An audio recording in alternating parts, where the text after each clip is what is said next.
जय तिरंगा दोस्तों डॉक्टर एपीजे अब्दुल कलाम एक प्रख्यात भारतीय वैज्ञानिक और भारत के 11वें राष्ट्रपति थे। उन्होंने देश के सबसे महत्वपूर्ण संगठनों DRDO और इसरो में कार्य किया। उन्होंने वर्ष 1998 के पोखरण द्वितीय परमाणु परीक्षण में भी महत्वपूर्ण भूमिका निभाई। डॉक्टर कलाम भारत के अंतरिक्ष कार्यक्रम और मिसाइल विकास कार्यक्रम के साथ भी जुड़े थे। इसी कारण उन्हें मिसाइल मैन भी कहा जाता है। वर्ष 2002 में कलाम भारत के राष्ट्रपति चुने गए और 5 वर्ष की अवधि की सेवा के बाद वह शिक्षण, लेखन और सार्वजनिक सेवा में लौट आए। उन्होंने भारत के सर्वोच्च नागरिक सम्मान भारत रत्न सहित कई प्रतिष्ठित पुरस्कारों से सम्मानित किया गया। प्रारंभिक जीवन अबुल पकीर जैनुल्लाह अब्दीन अब्दुल कलाम का जन्म 15 अक्टूबर 1931 को तमिलनाडु के रामेश्वरम में एक मुसलमान परिवार में हुआ था। उनके पिता जैनुल अबिदीन एक नाविक थे और उनकी माता असी अम्मा एक गृहिणी थी। उनके परिवार की आर्थिक स्थिति ठीक नहीं थे, इसीलिए उन्हें छोटी उम्र से ही काम करना पड़ा। अपने पिता की आर्थिक मदद के लिए बालक कलाम स्कूल के बाद समाचार पत्र वितरण का कार्य करते थे। अपने स्कूल के दिनों में कलाम पढ़ाई लिखाई में सामान्य थे, पर नई चीज़ सीखने के लिए हमेशा तत्पर और तैयार रहते थे। उनके अंदर सीखने की भूख थी और वो पढ़ाई पर घंटों ध्यान देते थे। उन्होंने अपनी स्कूल की पढ़ाई रामनाथपुरम सच्चवाचर मैट्रिकुलेशन स्कूल से पूरी की और उसके बाद तिरुचिरापल्ली के सेंट जोसेफ कॉलेज में दाखिला लिया, जहां से उन्होंने सन 1954 में भौतिक विज्ञान में स्नातक किया। उसके बाद वर्ष 1955 में वो मद्रास चले गए, जहां से उन्होंने एरोस्पेस इंजीनियरिंग का शिक्षा ग्रहण की। वर्ष 1960 में कलाम ने मद्रास इंस्टीट्यूट ऑफ टेक्नोलॉजी से इंजीनियरिंग की पढ़ाई पूरी की। Career Madras institute of technology से इंजीनियरिंग की पढ़ाई पूरी करने के बाद कलाम ने रक्षा अनुसंधान और विकास संगठन DRDO में वैज्ञानिक के तौर पर भर्ती हुए। कलाम ने अपने कैरियर की शुरुआत भारतीय सेना के लिए एक छोटे हेलीकॉप्टर का डिजाइन बनाकर किया। DRDO में कलाम और उनके काम से संतुष्टि नहीं मिल रही थी। कलाम पंडित जवाहरलाल नेहरू द्वारा गठित Indian national committee for space research के सदस्य भी थे। इस दौरान उन्हें प्रसिद्ध अंतरिक्ष वैज्ञानिक विक्रम साराभाई के भी साथ कार्य करने का अवसर मिला। वर्ष 1969 में उनका स्थानांतरण भारतीय अंतरिक्ष अनुसंधान संगठन इसरो में हुआ। वहाँ वे भारत के सैटेलाइट लॉन्च व्हीकल परियोजना के निदेशक के तौर पर नियुक्त किए गए थे। इसी परियोजना की सफलता के परिणाम स्वरूप भारत का प्रथम उपग्रह रोहिणी पृथ्वी की कक्षा में वर्ष 1980 में स्थापित किया गया। इसरो में शामिल होना कलाम के कैरियर का सबसे अहम मोड़ था और जब उन्होंने सैटेलाइट लॉन्च व्हीकल परियोजना पर कार्य आरंभ किया तब उन्हें लगा जैसे वो वही कार्य कर रहे हैं जिसमें उनका मन लगता है। 1963 और 1964 के दौरान उन्होंने अमेरिका के अंतरिक्ष संगठन नासा की भी यात्रा की। परमाणु वैज्ञानिक राजा रमन्ना, जिनके देख में भारत ने पहला परमाणु परीक्षण किया, ने कलाम को वर्ष 1974 में पोखरण में परमाणु परीक्षण देखने के लिए भी बुलाया था। 70 और 80 के दशक में अपने कार्यों और सफलताओं से डॉक्टर कलाम भारत में बहुत प्रसिद्ध हो गए और देश के सबसे बड़े वैज्ञानिकों में उनका नाम गिना जाने लगा। उनकी ख्याति इतनी बढ़ गई थी कि तत्कालीन प्रधानमंत्री इंदिरा गांधी ने अपने कैबिनेट के मंजूर के बिना ही उन्हें कुछ गुप्त परियोजनाओं को पार कार्य करने की अनुमति दी थी।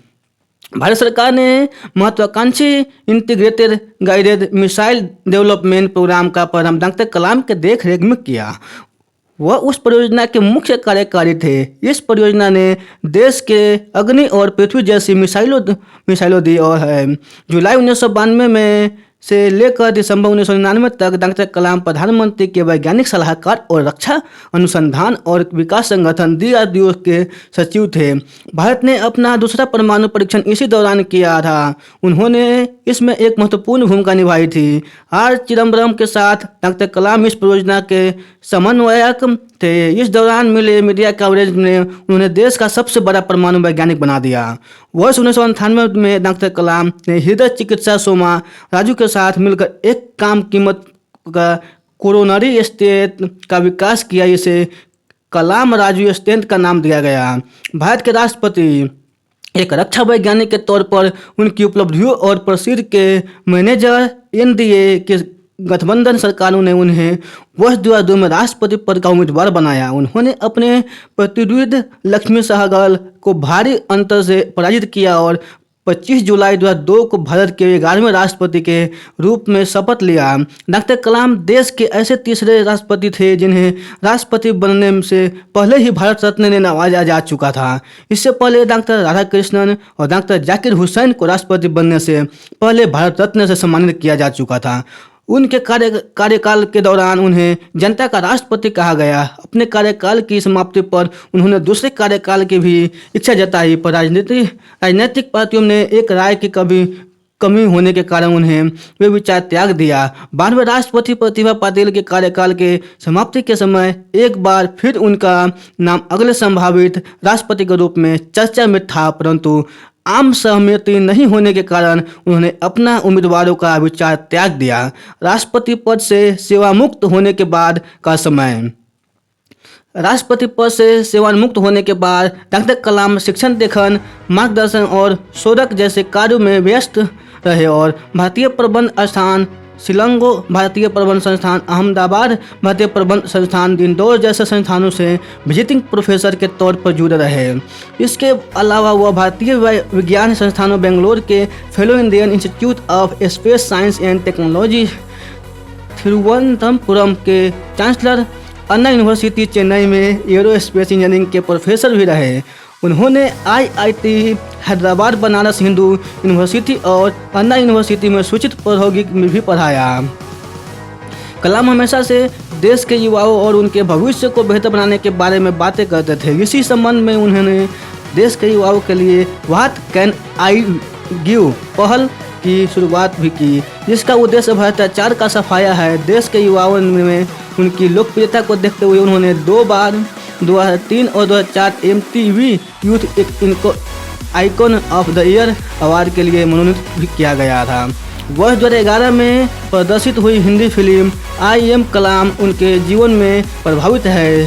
शिक्षण के अलावा डॉक्टर कलाम ने कई पुस्तकें भी लिखी, जिनमें के प्रमुख है India 2020, a vision of for the new millennium, wings of fire, an autography, ignited minds, unleashing the power within India, mission India, indomitable spirit आदि पुरस्कार और सम्मान। देश और समाज के लिए किए गए उनके कार्यों के लिए डॉक्टर कलाम को उनके पुरस्कार से सम्मानित किया गया। लगभग 40 विश्वविद्यालयों ने उनके मानद डॉक्टरेट की उपाधि दी और भारत सरकार ने उन्हें पद्म भूषण, पद्म विभूषण और भारत के सबसे बड़े नागरिक सम्मान भारत रत्न से अलंकृत किया गया। मृत्यु 27 जुलाई 2015 को भारतीय प्रबंधन संस्थान शिलोंग में अध्यापन कार्य के दौरान उन्हें दिल का दौरा पड़ा, जिसके बाद करोड़ों लोगों की पीढ़ी और चाहते डॉक्टर अब्दुल कलाम पर लोग सिधार गए। तो उम्मीद करता हूँ कि यह वीडियो आपको पसंद आई होगी। अगर पसंद आई हो तो चैनल को सब्सक्राइब जरूर कीजिएगा। तो दोस्तों फिर मिलते हैं अगले वीडियो में।